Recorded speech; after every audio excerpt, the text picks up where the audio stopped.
Hello, it's Paul from the Garland County Library, and I'm here once again with Mary Zunick, who is, of course, the Hot Springs Cultural Affairs Manager with the Hot Springs Area Cultural Alliance, and she's back with us once again as part of the monthly Gallery Walk Talk series with a special guest. Let's move. He's not real impressed with having me. He would like, is it a he or a she, would rather be on screen. I guess so. I guess we wanted to take the spotlight, but welcome, Mary. The spotlight's on you tonight. Well, thank you. I have a cat in here somewhere too. She's shy. She make an appearance later though. Well, thanks so much for having me on again, Paul. Of course. I look forward to these every month, and it seems crazy that it's been a month ago when I was on here talking about Arts in the Park, and we had a phenomenal Arts in the Park, which is our 10-day spring arts festival.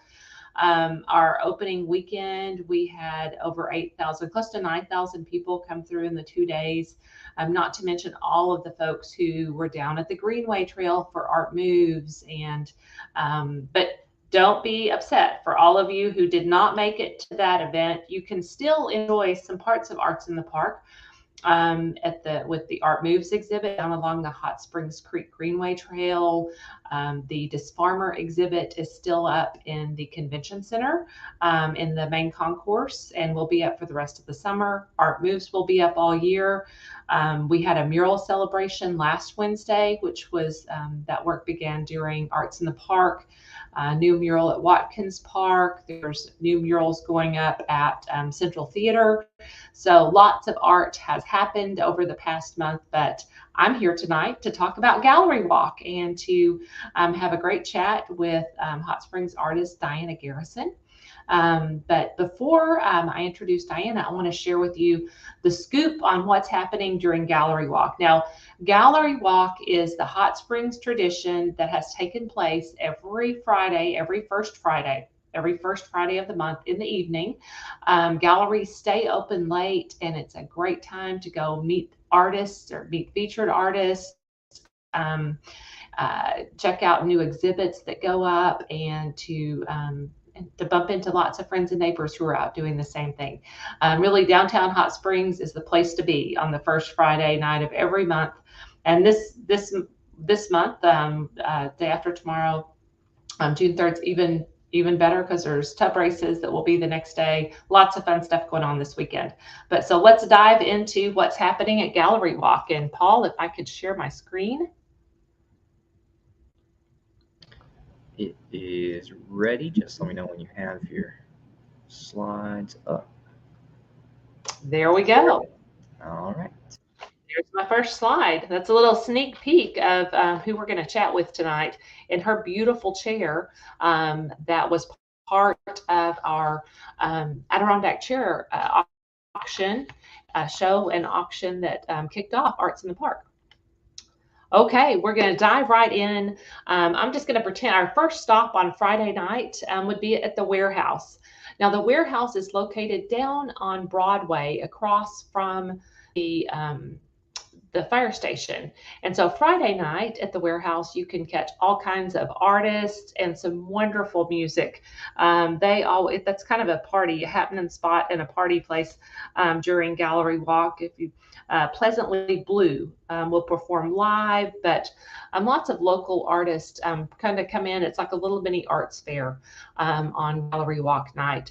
And the Warehouse, Giefer, the owner, is such a great supporter of the arts and artists, and she is partnering up with Richard Stephens, who some of you may know. Richard may have even had the opportunity to take part in one of Richard's previous workshops. I know the library is great to partner with them and offers workshops from time to time with our very talented watercolor artist, Richard Stevens, and he will be conducting a workshop, a 3-day workshop, 3 full days, 9 a.m. to 4 p.m. at the Warehouse. So great place to go check out art that's already created. But if you're an aspiring artist and you've taken one of his workshops before, it's a great opportunity to advance your watercolor skills. And he was a previous guest on this series, so go back and check that one out. Oh, absolutely. Thanks so much for mentioning that, Paul. Yeah, he did say he's so talented. Oh my goodness, he's just so talented. I keep saying I'm going to attend one of those workshops. Right around the corner from the warehouse in the same building, really, is Esther's Gallery and Gifts, and that's also owned by Giefer, and such a nice variety of local artists represented, and something, kind of something for everybody. Ginger Leidenhoff has cards there as well as artwork. Ryan Rooney, the image there in the center is Ryan Rooney's, and all of you who have admired the Hot Springs Water Tower, that design was created by Ryan Rooney, but you can see lots of other pieces of his artwork there at Esther's. And then the Wayne Summerhill. These are just some small examples of his work, but some really large metal sculptures there. And actually, several of Wayne Summerhill's pieces are around Hot Springs as some of our public art exhibits. So we're so lucky to have Wayne Summerhill here. And then if you go on over to Central Avenue, there you can visit Justice Fine Art Gallery. Dolores Justice is the owner of Justice Fine Art Gallery, and her featured artist this week, she'll have new work by Matthew Hasty. His work, it always looks to me like it's got a light behind it. He's so talented; they just glow, and she'll have several. She'll have several of his pieces and some new work by Matthew. And then also Laura Rayburn. Laura, she's created a series of paintings based on the interaction of the viewer with art. And so Laura will be there on Friday night as well. And then a special feature, kind of a gallery walk part 2, is the different ways we see and experience art, which is the next day on Saturday morning at 10 a.m. And for those of you who know, the tub races are Saturday morning, so you may want to plan to go around another way or get there a little early because Central Avenue will be closed I think it closes a little before 9 until the tub races are over. But the different ways we see and experience art is the Tea Talk at Justice Fine Art Gallery on Saturday morning. And you do need to RSVP with that. It's going to be a fascinating workshop, though. Really, Laura will be exploring her series of paintings based on the interactions of the viewer with art and discuss her observations and insights. She made photographs all over the world in different museums and created artwork based on that. And of course, it's a Justice Gallery, and that's just such a lovely space to spend time with the talented and very hospitable Dolores Justice. She's wonderful. Rebecca Peterman Photography. She has a new series of photographs or photographic art, including architectural photos of downtown, and the premiere of her 50/50 series of portraits, stories of women over 50 and the ways they've transformed as they age. So that's at Spencer's Corner. So if you're walking, you just go on down and pop up to the second floor there on Spencer's Corner. A little further down Central Avenue is All Things Arkansas. For those of you who are used to going in there to seeing Ben Carey, you probably won't see him. I think the owner's son, Laura and Michael's son, Lisa and Michael's son, Ben, is on the road with his band. Usually he's there performing at Gallery Walk. But as you can see from the photos, a very nice collection of all things Arkansas, including artwork, prints, ceramics, glass, just a nice variety. Lots of great gift items there as well. American Art Gallery is the oldest art gallery in Hot Springs. It's been around since the very beginning of Gallery Walk back in 1989. I asked Ann Gilbert, the owner, to send me some images of artwork. And of course, it was over Memorial Day weekend, and she sent me a new piece by Jimmy Lynch, which is a large painting. But again, also lots of great cards and gift items there at American Art Gallery. Artist Workshop Gallery. has a vast array of different artists represented, jewelry, prints, and of course original artwork. The featured artists this month are Teresa Whittyfield and Christy Alquist, but a wide, many different artists there. Joel Wilcox, Pat Langowis, just to name a few of the featured artists there. And a nice treat at Artist Workshop Gallery this month. Students from Lake Hamilton Art Club will be there, some of their senior art students. So you'll see some amazing young artists as well at Artist Workshop Gallery. It's their, let's see, Lake Hamilton High School's advanced placement art students. So some very high quality student art. So that was Hot Springs' oldest gallery. Hot Springs' newest gallery is Wrapped Gift Boutique. And you'll recognize, for those of you who've been around Hot Springs very much, you'll not only recognize the artwork and the subject matter, but the artist as well. Allison Parsons, who owned a gallery downtown for many years, has created a new series. And it's images of what she's known for, the bathhouses, but you'll notice a little bit different style there. So be sure and stop by Wrapped Gift Boutique and check out Allison's newest work. You'll be some of the first ones to see it. On down on the floor of the Waters Hotel is Gallery Central, and Laura has a wide variety of gift items, and the Spirit tiles, James Hayes glass, Janice Polychron, some beautiful artwork there. And then over in the Avenue, there's artwork hanging in the Avenue from artists from Justice Gallery. So you can see some additional wall space from Justice Gallery as well. Carrying on down Central Avenue, we go up Whittington. And I didn't include a photo of this in my presentation, but when you round the corner onto Whittington Avenue, you will see one of those amazing new murals on the side of the 110 Central building. And that mural is by Donna A. Brissonnet, and she's extremely talented. So be sure, if you don't stop on Friday night, you take time at some point to stop and spend some time looking closely at that mural. So on up Whittington Avenue, all the way to the end almost, you'll get to Dryden Pottery. Dryden Pottery has been in business for over 75 years.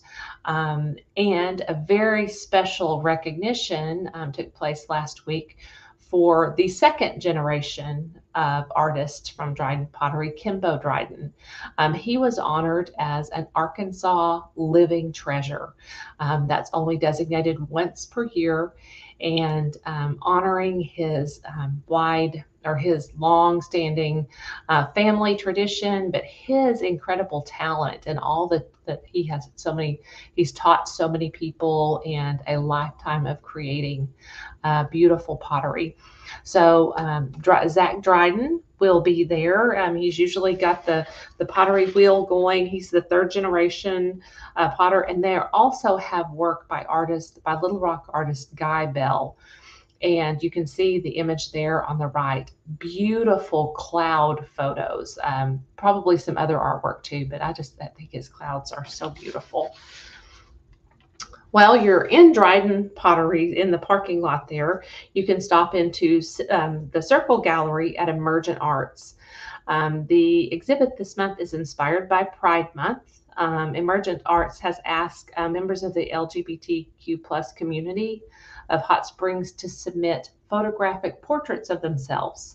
And they'll do a large installation celebrating the richness and breadth of the LGBTQ+ community. They'll also host with the co-host is the Hot Springs Pride Alliance, and they'll feature an open mic and storytelling, and they'll even have a craft area for visitors to make signs and decorations for the June 18th Pride March. So that's at the Circle Gallery at Emergent Arts. So you have to stop by and check the selfie Pride Wall. And then the next gallery, Whittington Gallery, is just a few doors down from Emergent Arts. And I think there's over 30 artists represented at Whittington Gallery. And our guest tonight is one of those artists. It's artist Diana Garrison, an Arkansas artist. She grew up, both of her parents are artists. And so we're going to hear a little bit more about Diana, her coming from a very talented artistic family. She, you might expect that she would be an artist coming from both parents, but she particularly liked sewing and designing her own clothes as she grew up. After initially choosing an English education degree, and even a little stint as an architect, she eventually settled into the study of graphic design at Louisiana Tech and obtained her BFA there in 1986. From there, she worked as a graphic artist in Shreveport, freelancing for small design shops and agencies, assuming part ownership of an advertising agency, and finally designing a monthly city magazine.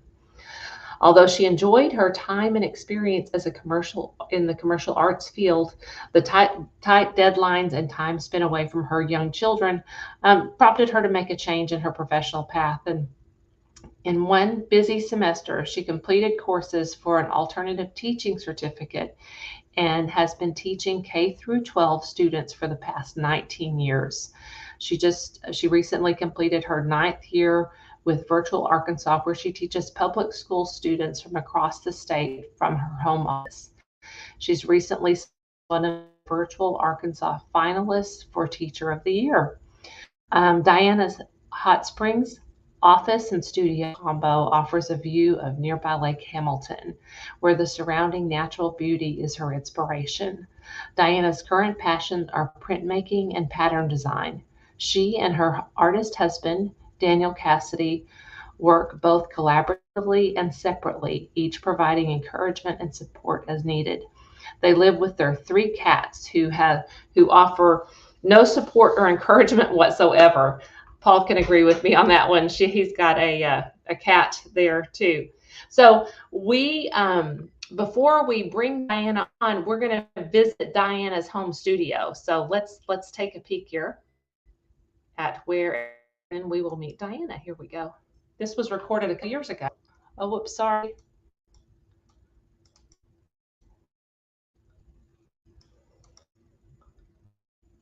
I teach 7th through 12th grade.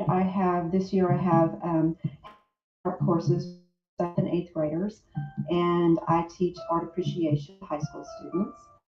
And in this crazy world right now, being able to teach virtually is a benefit and advantage, but we are definitely along with the classroom teachers experiencing things that we haven't had to deal with before as well. I also design seamless repeat patterns for fabric and wallpaper. Which you did for the dresser. I did. This is one of my latest designs, and you'll see like the textures in here. These are actually, I photographed some of my gel prints.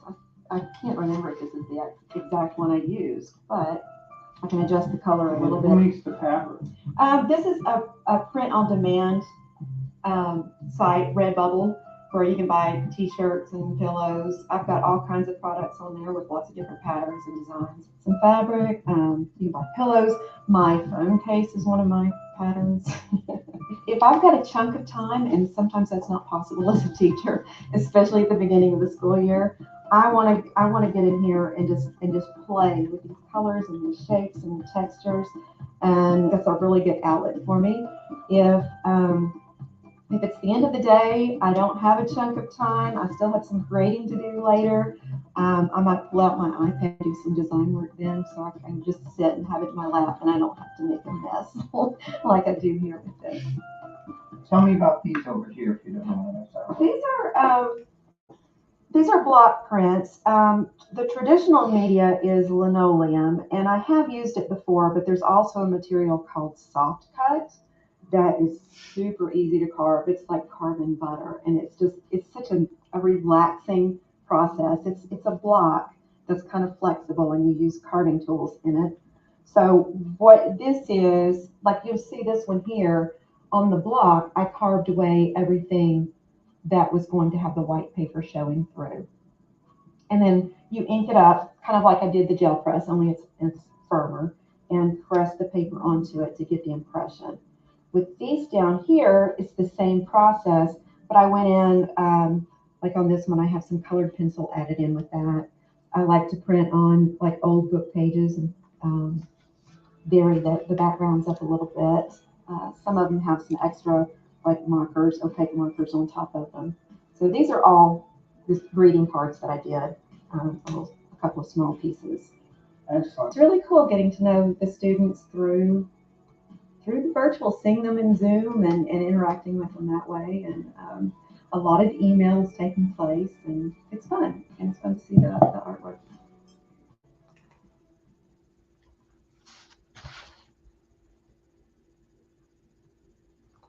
Okay, so that finishes, whoops.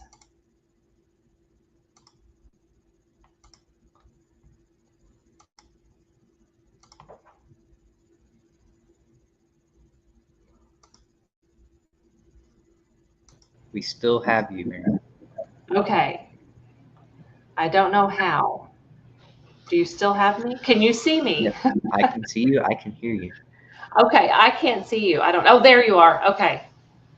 I don't know. My screen kind of froze up. So, okay, I'm back. Hi. So sorry about that. Technology is not my thing, and I don't know how I even made that happen.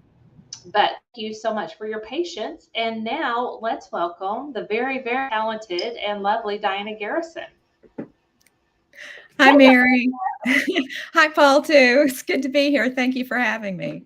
Yes, thank you for your patience with me as I talked about gallery walk. But before, well, we're still talking on gallery walk. Now, tell us about your work at Whittington Gallery. What could we expect when we go by there Friday nights?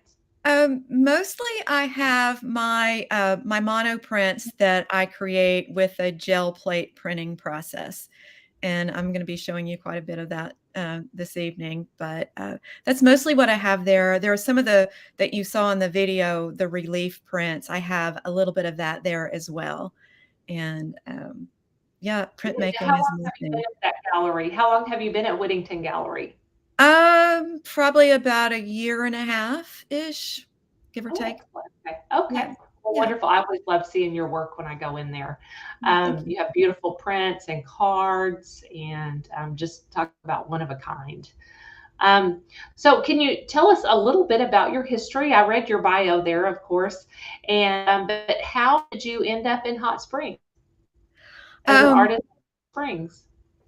Hot Springs, like it does, I think, for many people, kind of called to me once I visited here as a kid. I grew up in Russellville, and we camped in this area quite a bit as a kid when I was a kid. And I moved away from Arkansas to North Louisiana my sophomore year in college and was away for 30 years. I missed Arkansas almost from the beginning because North Louisiana is flat. It has no mountains. And so when I had the opportunity to move back, this area was the top of my list, and here I am. I'm really happy to be here. Dan and I both really love it here. Now, do you find that did Arkansas influence your art while you were away, your memories from here, or how does it provide an influence now that you're here? I think what Arkansas to me is the nature, just the beauty of the state, the landscape, the butterflies and the dragonflies and the turtles, all of those things have inspired me since I was a kid. And Louisiana does have some of those. So, lots of dragonflies too. So mostly nature. You're going to find nature in my art quite often. Oh yeah, I know. That's what I love about your artwork. And I'm looking there behind you, the images behind you, I can see the foliage and the colors of nature. And it looks to me like home. It looks to me like Arkansas and Hot Springs and all of the nature that surrounds us there. So now, how has you as an artist, how has your artwork changed from when you were growing up around your parents' art when you were young and through your process to how your artwork now? my artwork as a child, I was more into crafts. I mean, I liked drawing, and I did some of that, and maybe a little bit of painting. Um, my parents, my dad is oil painter, does Arkansas landscapes. My mom, back then, was mostly watercolors and a kind of a variety of subject matter. And I just, at the time, she encouraged us to do lots of things, to make things. And we did macrame in the living room, and she taught me how to sew and all these different things. And I just, when I was in high school, I didn't take art. I had a lot of different interests. I loved English classes. I loved the math classes. I was on the yearbook staff. And so it didn't occur to me to take art when I was in high school, because I figured if I wanted to do art, I just could do it. It didn't occur to me that I would even need any instruction. I would just pick up my stuff and do it, I guess. I was a little naive. But I studied graphic design in college, and did that for a number of years, and then ended up, because I needed a change and needed to spend more time with my kids, I went into education, and that's when I really felt the need to do the art again. I had the training because I'd taken art, drawing and painting classes as well in college. And so it started off just doing small things where the art supplies were really portable, because I was working around having a family and working and everything else. So I chose things that I could work on that were small and that I could just carry, throw some watercolor pencils and pens into a bag and be gone and go do my work or whatever. So now I have a studio. And it's a wonderful studio. My table's over there. Oh, well, I just see all the artwork behind you there. Okay, well, should we see some of your work now? Do you have some slides to share with us, I think? I do. Excellent. Okay. So this is my current passion, and I'm going to talk a little bit more about this piece in a minute, but this is a process called gel printing, or gel plate printing. I call it gel printing. But I wanted to show just a little bit of my earlier work so you could see those tiny little things. I don't know if you're familiar with artist trading cards. They're like but 2.5 by 3.5.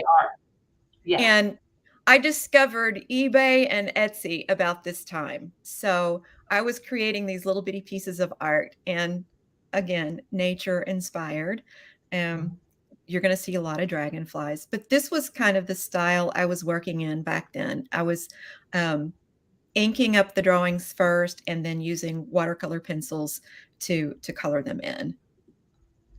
And I kind of felt like I hit it big when I was commissioned to illustrate a book of poetry by Roberta Arwood.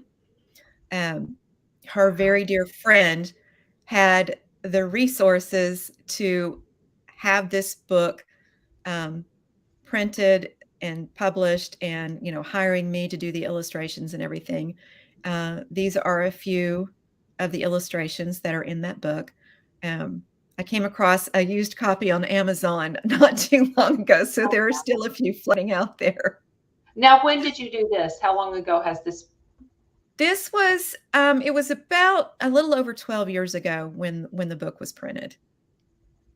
And that's about the time I was. Have you illustrated any other books? I have not, no. This is the one. Maybe again, a lot of responsibility to find the images to interpret someone's words into images. Was that challenging? It was challenging, but her voice and her poetry made it relatively easy.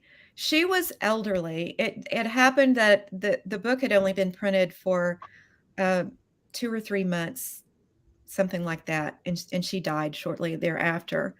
But when when I went out to Colorado to show her the first images, the lady, Lynn, who I was working with, would not allow me to share the images with her because she was very, I think, opinionated, and she was afraid that she would alter what I was doing or whatever. So she wanted me to show her everything all at once. And so I had a binder with the images and had the poetry laid out on the other side, kind of the way the book would be laid out, and set it in front of her. I was really nervous.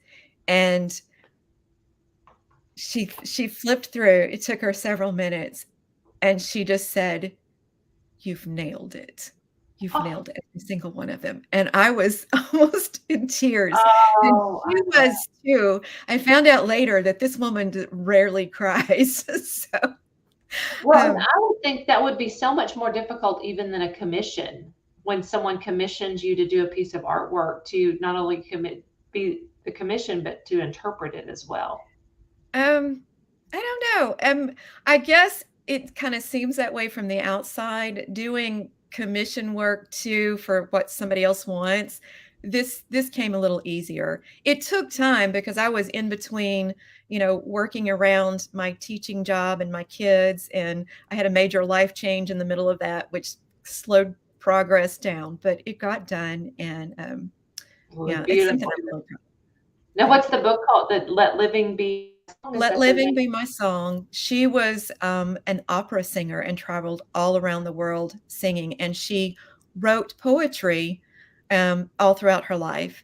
And my friend, or she ended up being my friend, Lynn Westcott, the woman I worked with,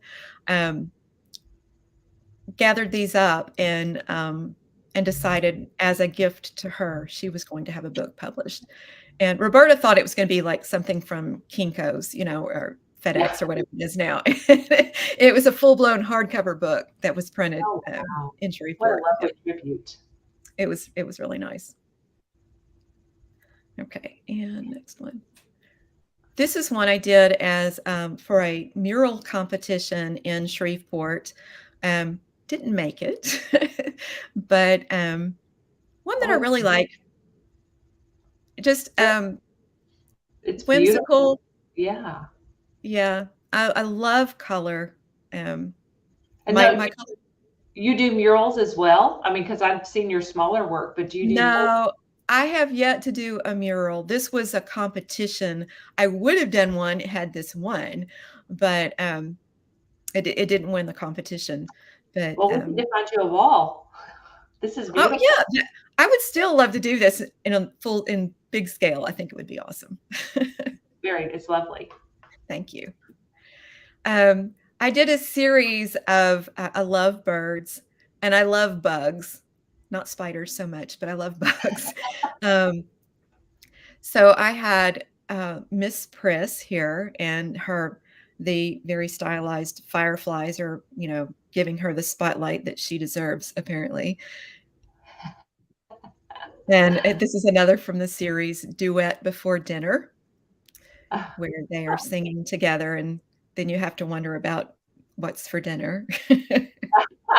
Now, are these prints still available? Are these the original? The original of Miss Priss is in a home here in Hot Springs. It's in a really good place. It was purchased during, I think, my very first studio tour, when Dana and I were doing our first studio tours here. And the other ones are still available. I don't have them at Whittington, but there are others. You can see them on my website. Oh, cool. Okay, good. We'll get your website before we finish too, so that everybody can go on and see the rest of your work. Awesome. Here's another one. Again, dragonflies. Beautiful. In that same style. Dragon. Your colors are so vibrant. Thank you. And another dragonfly.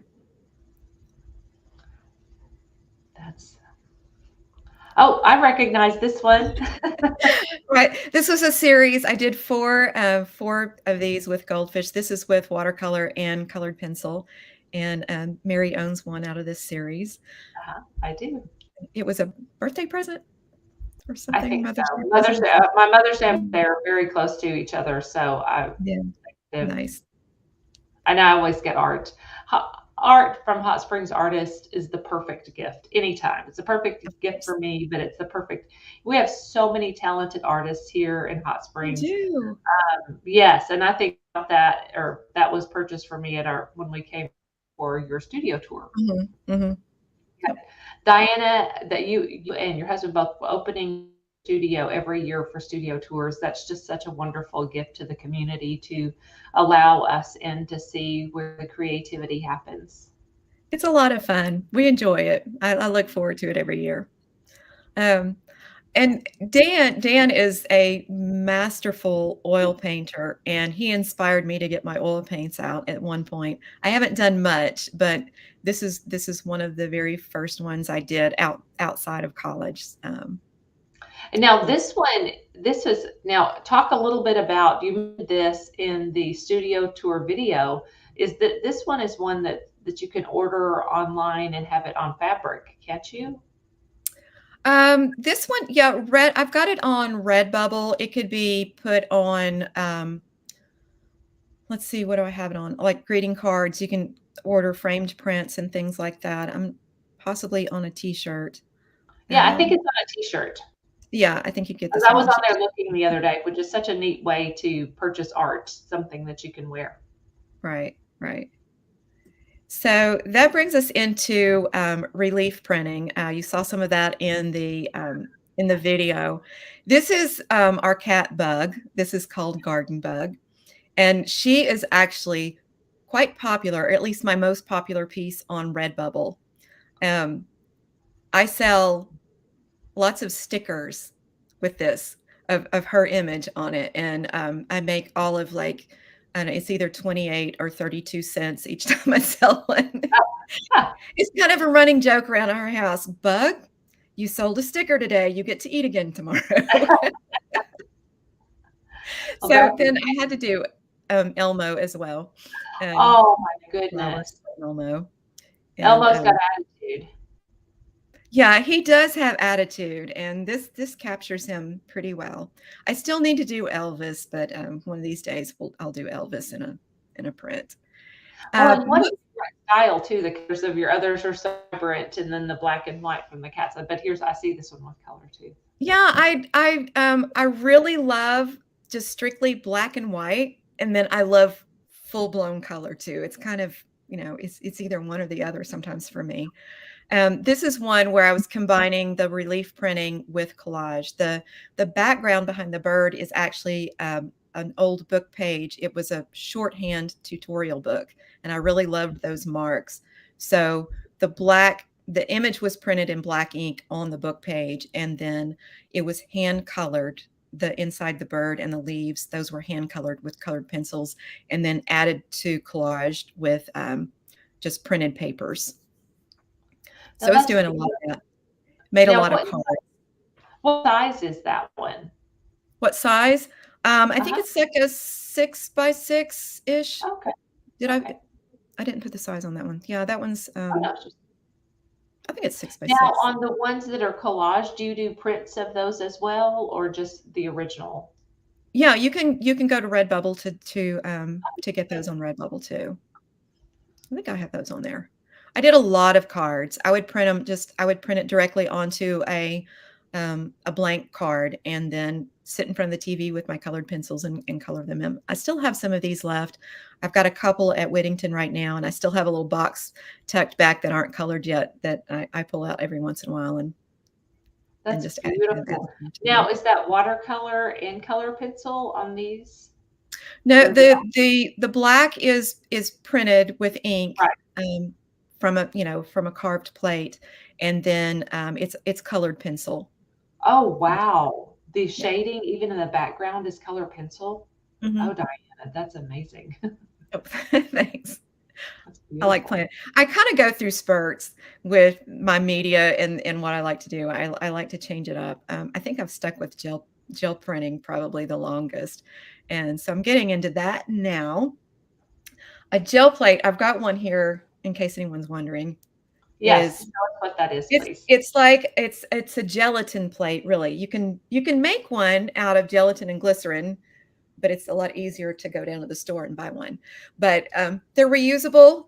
They, you're going to have it on a flat surface and roll ink, or not ink, but paint, acrylic paint over the top of it. Manipulate that paint with something to create textures, or to put a mask or a stencil over the top of it to block it. And then the paper is pressed down over the top of it. And because it's squishy, you don't need a press. You don't have to have a really, really firm pressure. You just press it with your hand, and that's plenty of pressure to transfer the paint onto the paper. So this is one called Taking the Long Way Home. This one's available at Whittington. That's beautiful. Thanks. Working more abstractly with this than my other things. This one's called First Kiss. Oh, nice. And then Botanicals, I walk almost daily around our neighborhood, and there are all kinds of really interesting weeds along the road that I'll pick up and use those to create, I use them as masks, basically. And what you see on this one are the shapes that the plants created with the paint being applied around them, because they're laid on top of the paint, and then the paper is pressed over to the top of that. And it's worked in layers. And same with this one. This is one where I was using transparent paints. So I just had the transparent red, yellow, and blue, and had fun playing around with that, creating that effect. And then once you peel the plant up off the plate, it leaves the impression, it leaves the texture of like the veins and the leaves and things like that. And that's considered the ghost print. So this one is made up primarily of ghost prints with the orange. I used a stencil to add the orange sun in there. Wow, that's lovely. I love those are fun. This is not highbrow art, and I don't pretend that it is. It's just a lot of fun, and I hope that the joy that I have in creating them shows in my work. Oh, absolutely. Joy would be the exact right word for it, because they're bright and they make you smile and feel light. It's not, so that's a perfect word. Thank you. So this process you create very quickly. I think that's why I like it so much, because it's so immediate. That I can spend, a couple of hours and have a number of different prints. And some of those prints are the ones that I show on the slideshow, and some of them get tucked into the box and get cut up as collage because, they weren't successful compositions or whatever, or maybe I wasn't going for that. I was just, playing around with color or texture or whatever. And this is one. It's just a little 5x5 collage on a wood panel. And this one's called Aristotle Sends Out a Search Party. This was dealing with the frustration of being a teacher. Like, what would Aristotle do? How would he find those students that aren't showing up to class, online class? Oh, I bet an online teacher. Yeah. Right. Would be pulling his hair out for sure. Oh, it's been crazy. Here's another collage I did. This one's actually the loopy line that you see through there was actually a mask that I had created, and I was using it to block the paint, and it ended up with such neat colors on it that I ended up just using that in a collage. Found some papers that it looked nice with. Oh, I love the transition of the colors. That's just the how it moves through the curly cues. Yeah, it was a lot of fun. This is one where the print, I liked the print, but it just felt like it needed something more. So I went back in with glazes and acrylic paints, and then finally with some acrylic paint pens and created this one. I had a lot of fun with this one. This is called Dance of the Mitochondria. So how many layers of paint would be, or layers of printing is on this? Oh gosh. I really don't know. I created this one probably about a year ago. So I could, some of them have layers upon layers. I'm going to show my process. I've got one where I actually photographed the paper after each layer of paint so that you can see that. Oh, cool. Really nice. And then I started playing around with having hard edges and disappearing edges with some of the masks and stencils I used. And for some reason, these numbers just showed up. The number one reason is because once you start gel printing, you're looking for all kinds of things to use for texture. I mean, you're pulling stuff out of the trash. These were the numbers were from the Dollar Tree, they were $1. But even like back when I was studying graphic design and typography, I love the shapes of letters and numbers. And so they have been showing up a lot in my work. I buy other stencils and stuff too, and rarely use them, but I go back again and again to the numbers. Well, I was going to ask you too, that was here on one of my questions, how your graphic design background, how it influences your printing, what the subject matter is of your artwork now. Well, I guess that kind of sums that up. The typography, I like typography. And then just you learn a lot about composition going to college for graphic design, because you're doing that every single day, putting together ads or brochures or whatever. The composition is important. So just taking those skills from there and applying it to my printmaking and where I'm going to position things. Now, with this type of printmaking, you can't always be super exact, so you kind of have to let go of some of that. If you're an artist who really wants something right there, this is not the printmaking process for you. Relief printing might be a better one, but there are a lot of surprises in this process, and that's fun too. So this one is called Emerging. And another one I did about the same time. This is called High Five.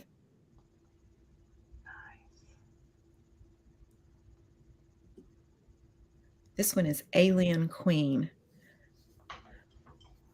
This one I have. There's so many different textures going on there. Oh, wow. Yeah, there's a lot. This is a stencil that I made out of poster board, and I drew it out and cut it out. And then I used this over and over again on the gel plate. So there are layers where it's like this, and then it's like this, and then I flip it over and it's like this. So it's creating a lot of interesting positive, negative shapes that way. And this one also has the acrylic paint pen on top of it for the line work. Wow.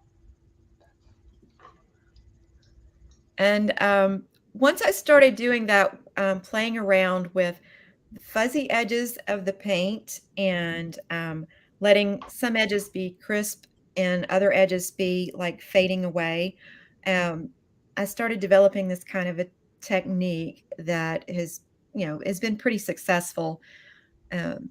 This one is a small 6x6, and so are these. Another thing.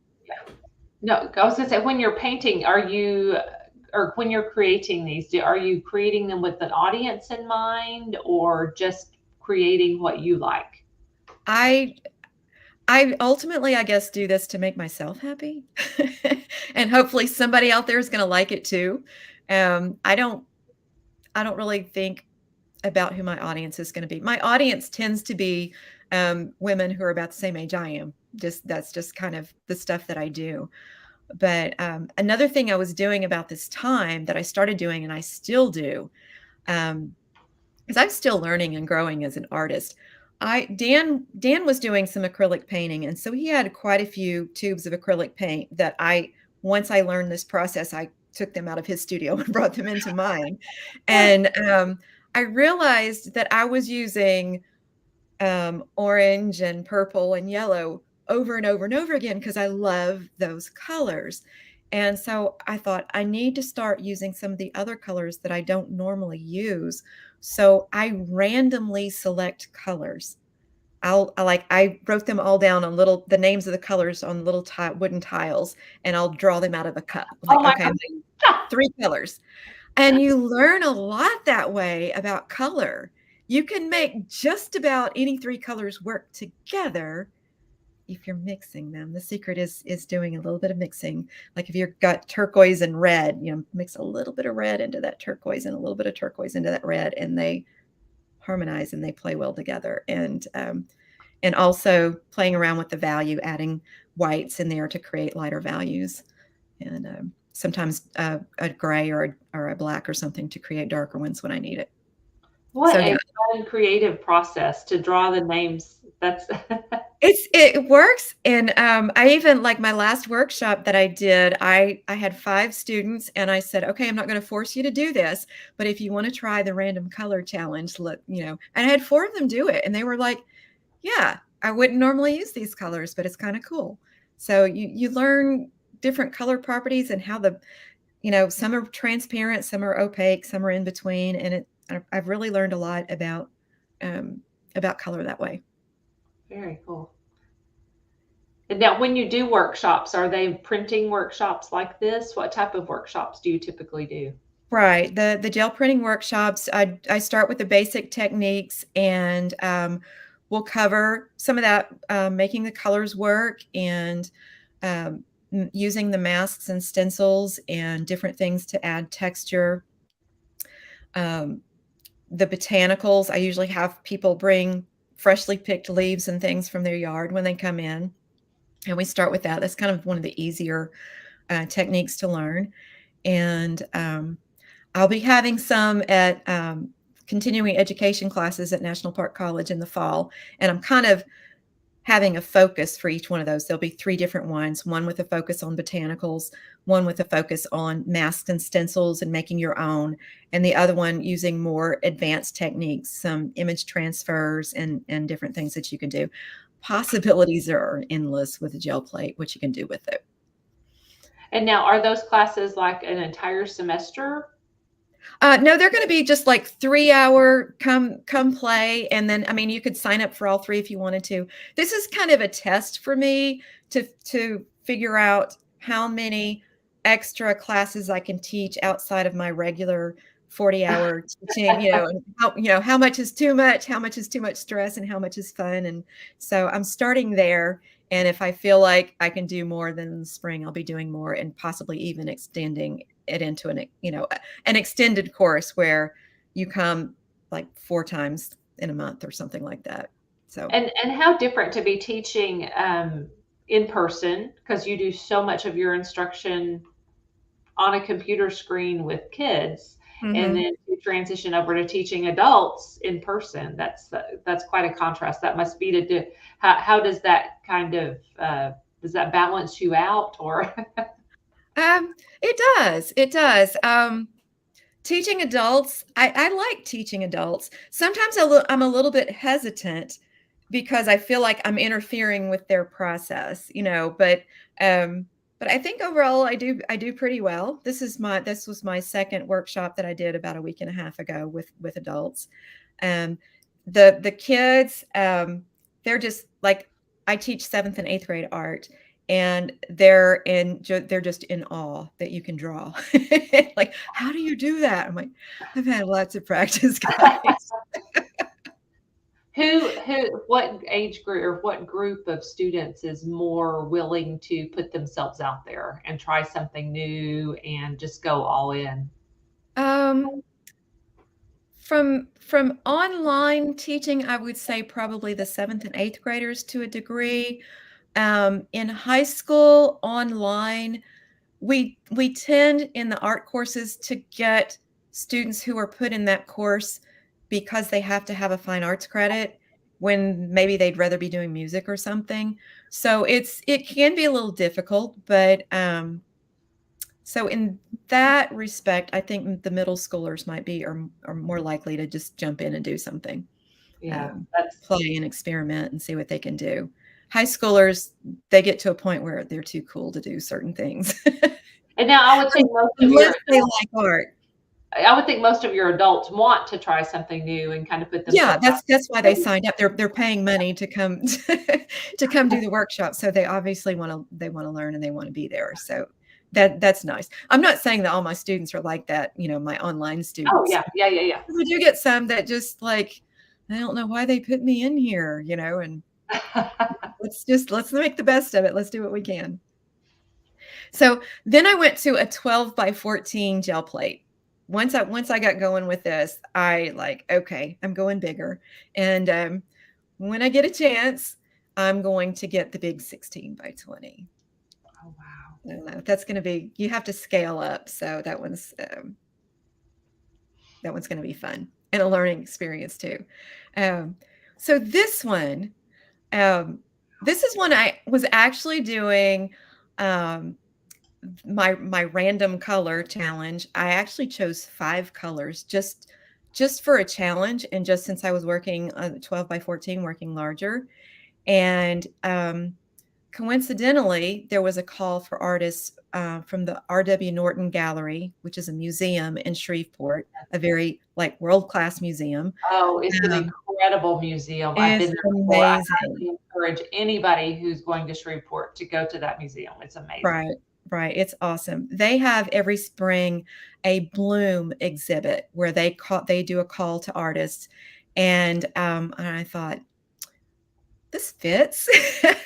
I've got blooming things in here. So I entered this one, and the one that you saw before, they had 300 entries from around the globe, and this one was one of 50 selected to go in the exhibit. So, well, it's amazing. I love the colors too. Thank you. Love those pinks. Now, what were the 5 colors that you drew? It was a I don't remember specifically. It was a blue, a red. There was a yellow, and it seems like there was a green. Let me see. These were done at the same time. I work on like 3 at a time. So yeah, there were 2 reds actually. There was more of a crimson kind of red, and that green. So yeah, amazingly enough, these were both created. When you've got primary colors, you're going to get all kinds of colors. So yeah, I'm proud of that one. I was really honored to be in that exhibit. And then I started doing that layering and intentionally creating it where you could see some of the layers behind it, and adding line work to it with either colored pencil or acrylic pen or both. And I was achieving some pretty neat results. And part of what had me do this was I remembered an exhibit of Francis Picabia in oh gosh, I think it was MoMA in New York when I was there several years ago. But he was superimposing, like he'd have a face and there would be an animal and then there would be plants, and there was this ambiguous space created because they were just drawn one on top of the other. So I was kind of going with that, and kind of like the way that layering and the ambiguous space in there turned out. Okay. So this is the one I think next is my process. Yeah. So this is where I photographed the print after each layer so that you can kind of see the process. So it starts off, I just kind of mixed the colors on the plate. They're not mixed completely. It's not a flat color. So that's the first layer. Second. So masks and stencils are being used to add these. These aren't real plants. These are some that I actually made out of cardstock. Oh, okay. Then the blue is a ghost print from where I printed it on another piece. And that's the paint that was left after I lifted the mask up off of the plate. And then a little bit more. You can see just some faint lines in there. And then I felt the need for the circle, which ends up getting almost completely covered up. Some more, the stencils, the cardstock will create these lines around them when you pull it up. So the paint is left just around the outside of the stencil. So it creates some lines in there, which are really nice. Oh, wow. And then I added a little more. It's amazing how much depth gets added to it. The more it is. I mean, and this right here where it is, this just kind of a mess. And the blue added around the edges. And then the last layer, is added over the top with the mask, but you can still see those images back there. And then the last step is, once the print is dry, I go back in and add the line work to it. Wow. And so you do that just by hand? I mean, it's all the others are stencil and you go in with the. Mm-hmm. I just draw on top of it. Very nice. Thank you. Very, very nice. Oh, I love this. This was so much fun. It took my entire month of February, my time after work, after work hours and on the weekends, in between grading and all that. But it was so much fun. And when I found out that my chair was one of those selected for the auction, I knew exactly what kind of dress I was going to wear. I loved it. It was the hit of the event. It was so much fun. When Dan and I first arrived at the event, there were a couple of other groups who were there in the parking lot as well, and they were all dressed very nicely. And I'm thinking, these people think I am over the top nuts. But then they saw it. Yeah, but yeah, it became very apparent during the auction that I was the artist of this chair. So. Well, for those of you who might not know, the Hot Springs Area Cultural Alliance did a call for artists and to create artwork for these Adirondack chairs that we had commissioned an Arkansas craftsman to make 15 cypress Adirondack chairs, which were beautiful works of art within themselves. It was amazing. The artists submitted their designs and how they would paint the chairs, and so we had a jury select 15 artists to pick up a huge chair and haul it to their home and recreate their sketch or their draft of their design onto the chair. Yeah, Kim Everhart asked me when I dropped off my chair. She said, okay, scale of 1 to 10, would you do it again? And I said, if you asked me in a couple of months, I probably would. I said, if you're going to wait another 10 or 15 years before you do this, I'm going to be way too old. Well, we've decided, there's a lot of women involved in this, and we decided it was like having a baby, that, it was so much work, but, then it kind of fades away and you only remember the good part of it. Look at that awesome photo, Diana. I mean, how much fun was that? I had to work on this in my hallway. I wanted to work on it in my studio, but the chair was too big to fit through the door. So I had the biggest place I could do was in my hallway, and I would be sitting on the floor cross-legged, and that chair would be tipped onto its back with the back of the chair in my lap as I was painting it.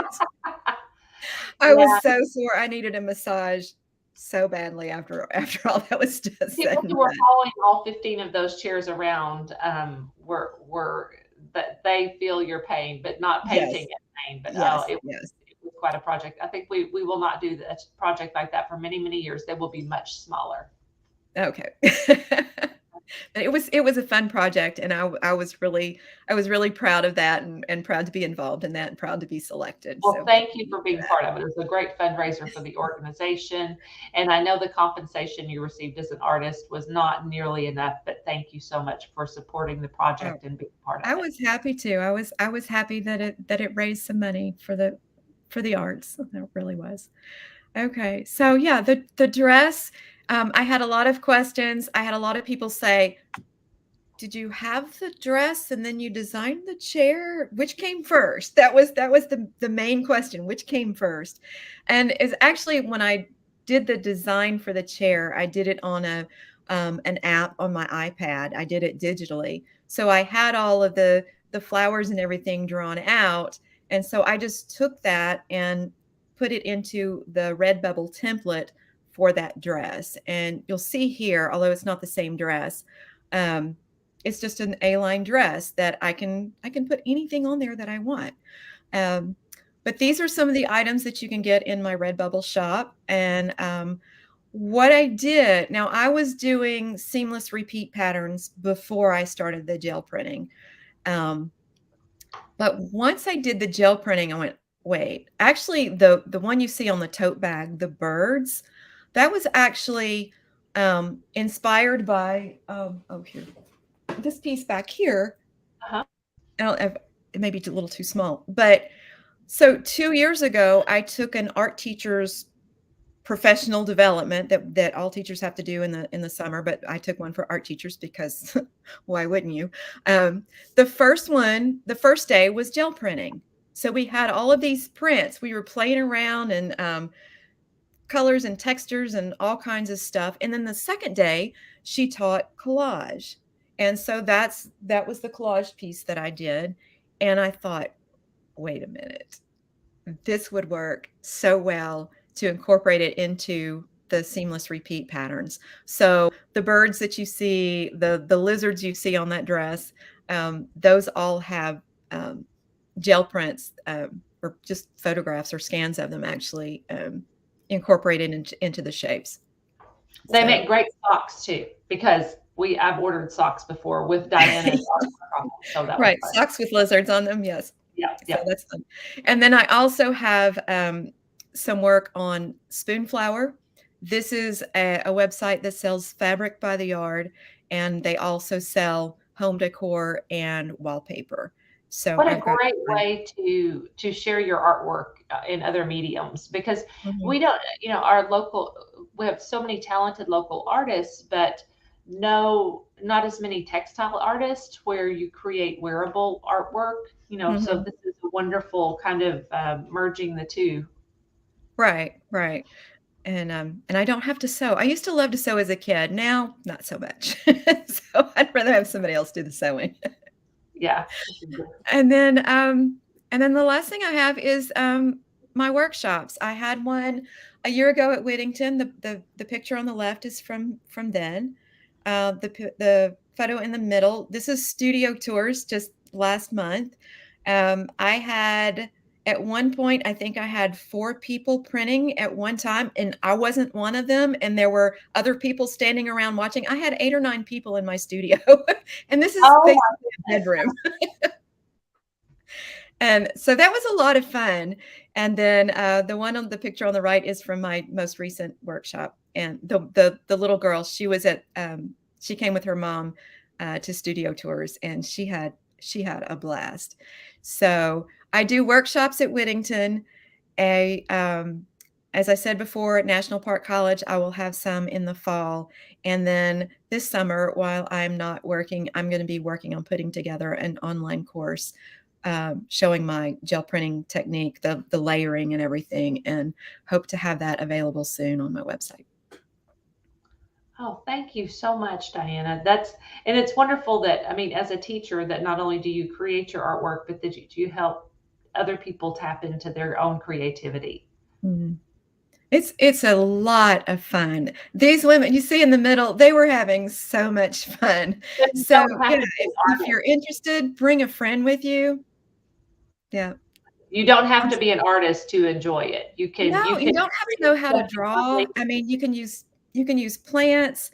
I usually provide masks and stencils.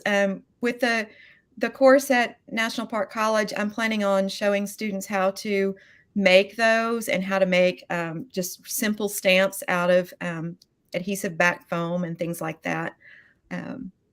Yeah, you don't have to be an artist. You can be a craftsy person who likes to be creative, but if you're a little hesitant, this is not something you need to be afraid of. It's a lot of fun. How fun. So, and where can people see your artwork? At Whittington Gallery. I've got work on display there. You can go to my website, dianagarrison.com. I need to update that. When I get in the middle of the school year, things get kind of crazy and I let my website go a little bit. So I don't have a lot of my gel prints on there. But yeah, I've got a few things on Etsy. Those are more like personalized. Some of my earlier work, I was working at a Catholic school in Shreveport for a while, and I was doing images that were suitable for like students who were doing First Communion or confirmation, and they can personalize that with the date of their First Communion or whatever. So that I sell those through Etsy and personalize them before I mail them out. Oh, wonderful. Well, thank you so much, Diana. Now, is there anything that I did not ask you? Because I kind of got off of some of my questions as we were having a good time looking at your artwork and hearing about your process. Is there anything else about your artwork or yourself that you would like to share? I'm missing I anything? think we probably covered it.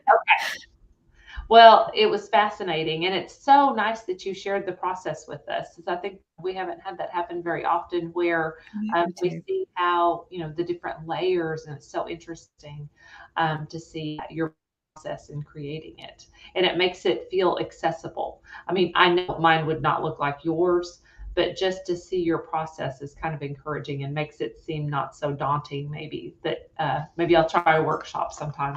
That would be awesome. I would love for you to come.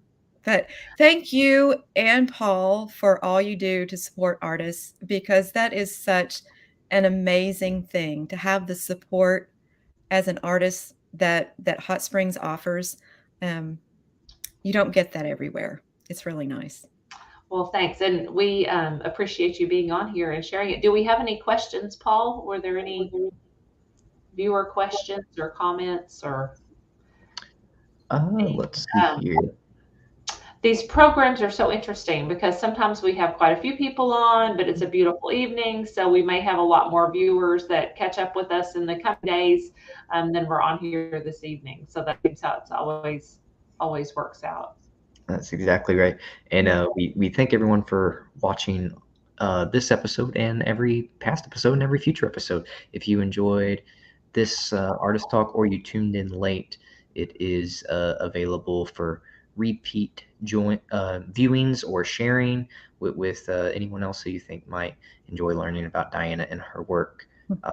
As soon as this video is over, you can share it from the library's Facebook page or YouTube channel, and you can also watch all the previous episodes. We've had over a dozen artists so far, and that's a testament to how much of a culture community we have here in Hot Springs, that you still have a dozen more options to go with as guests, if they're willing, of course.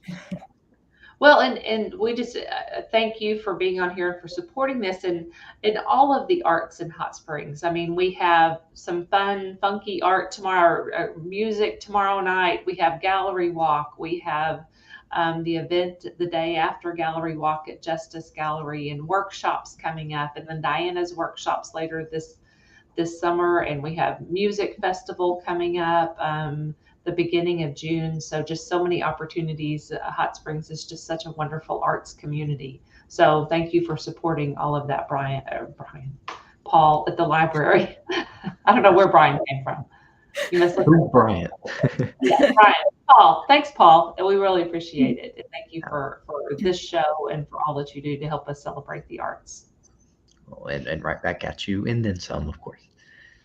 All right. Well, thank you both for a great show, and thank you everyone for watching. Any final remarks? All right. I think we said a lot. HotSpringsArts.org for all of the Gallery Walk stops. We always put up a new page on there. You just go to the Gallery Walk area, because I talked about the different Gallery Walk, the different events taking place during Gallery Walk, but you can find out more information HotSpringsArts.org or the Hot Springs Area Cultural Alliance Facebook page. Great. All right. Okay, so now that's all. All right, everyone, have a good evening. Take care. Bye. Enjoy Gallery Walk.